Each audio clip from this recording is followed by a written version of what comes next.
Hey everyone, and welcome back to the channel. Today, we're retaking a nostalgic road trip down memory lane to look at some car features that were once the height of innovation but have since completely vanished. These were the gadgets and designs that manufacturers thought would change the game forever, but now they're just footnotes in automotive history. From the super cool to the downright weird, let's count down the top car features that time forgot. First up, at number 8, the carphone. Back in the 1980s, if you wanted to scream, "I've made it," without saying a word, you had a phone installed in your car. It was the ultimate status symbol. But let's be real, these things were absurd.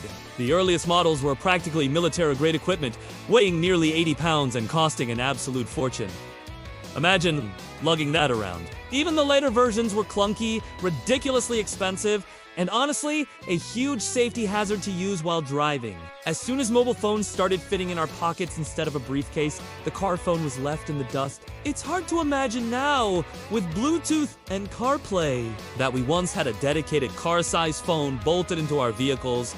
Coming in at number 7, we have hood ornaments. Think of the classic winged lady on a Cadillac, or the iconic spirit of ecstasy on a Rolls Royce. For decades, these little sculptures on the front of a car were a mark of luxury and brand identity. They were beautiful, elegant, and screamed prestige. So what happened? Well, a few things. First, they were a pedestrian safety nightmare in an accident. Second, they were prime targets for thieves, getting snapped off in parking lots everywhere. And finally, as car design moved towards sleek, aerodynamic lines in the 70s and 80s, these ornaments just stuck out and ruined the flow. Regulations and changing tastes slowly pushed them out, and today, you'll only find them on vintage classics or as super fancy retractable versions on high-end luxury cars. At number 6, let's talk about one of the coolest features ever: pop-up headlights. If you grew up in the 80s or 90s, you know exactly what I'm talking about. Cars like the Lamborghini Countach, the Corvette C4, and the original Mazda Miata all had them. They gave cars a super sleek, aerodynamic look during the day, and then at night, with the flip of a switch, these awesome lights would dramatically pop up. It was pure theater. But, like many cool things, they had their problems. The complex mechanisms were notorious for breaking, leaving you with one light stuck up in a permanent wink. More importantly, new pedestrian safety standards made sharp, protruding objects on the front of cars a big no. Plus, advancements in lighting technology, like halogen and LED projectors, meant you could have great headlights without all the moving parts. By the early 2000s, they had completely disappeared, but we'll always remember their quirky charm. Sliding into our number 5 spot is the floor dimmer switch. Long before we had stalks on our steering columns or automatic high beams, drivers used to switch between high and low beams with their foot. There was a small, spring-loaded button on the floor, usually to the left of the clutch pedal. The idea was actually pretty smart.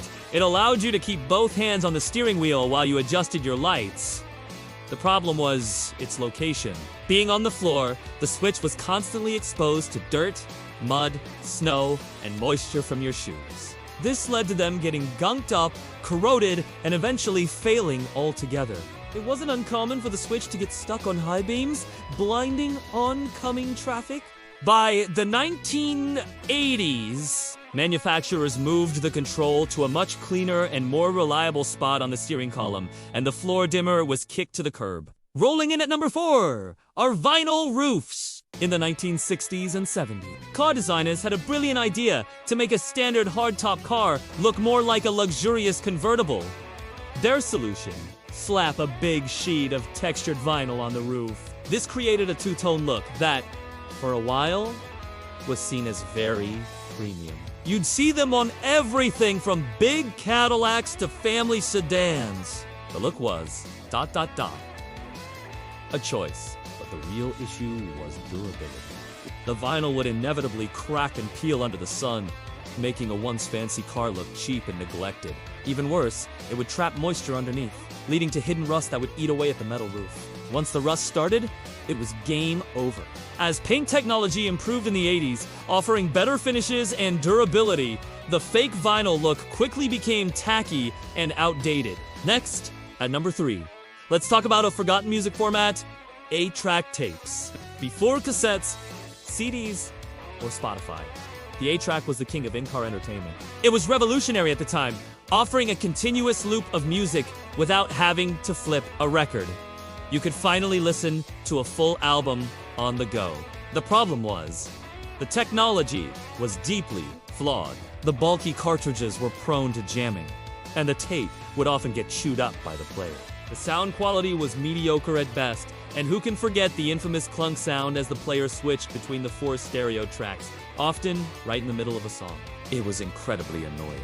As soon as the smaller, more reliable cassette tape came along with better sound quality and the ability to make your own mixtapes, the 8-track stays were numbered. Now for number 2, automatic seat belts. If you drove a car from the late 80s or early 90s, you might remember this bizarre safety feature. To meet passive restraint regulations, some automakers installed motorized seat belts that would automatically slide along a track on the door frame and zip across your chest when you closed the door. It felt like something out of a sci-fi movie, but it was a terrible gimmick. The biggest flaw was that these systems only secured your upper body. You still had to manually buckle a separate lap belt, and because the shoulder belt was automatic, many people assumed they were fully protected and just skipped the crucial lap belt, which led to serious injuries and accidents. On top of that, the motors and tracks frequently malfunctioned, either trapping people in their cars or not working at all. Thankfully, airbags became standard in the mid-90s, making this awkward and unsafe experiment totally obsolete. And finally, at number 1, we have a trio of iconic flops: tail fins, T-tops, and woodies. First, tail fins. In the 1950s, inspired by the jet age and space race, cars suddenly sprouted massive, sharp fins. They looked incredibly cool and futuristic, but they were pure style over substance. They served no aerodynamic purpose, made parking a nightmare, blocked rear visibility, and were a danger to pedestrians. By the early 60s, this trend had Next are popular on muscle cars like the Pontiac, Firebird, and Corvette. T-tops were meant to be the best of both worlds. The open-air feel of a convertible with the structural rigidity of a They featured 2 removable glass panels with a solid bar running down the middle of the roof. In reality, they were the worst of both worlds. The seals were notorious for leaking water. The frames would rust, and removing and storing the heavy glass panels was a real pain. The modern panoramic sunroof ultimately provided a much better and more convenient solution. And last, the Woody wagon. Back in the 30s and 40s, wagons with real structural wood panels on the sides had a certain rustic charm.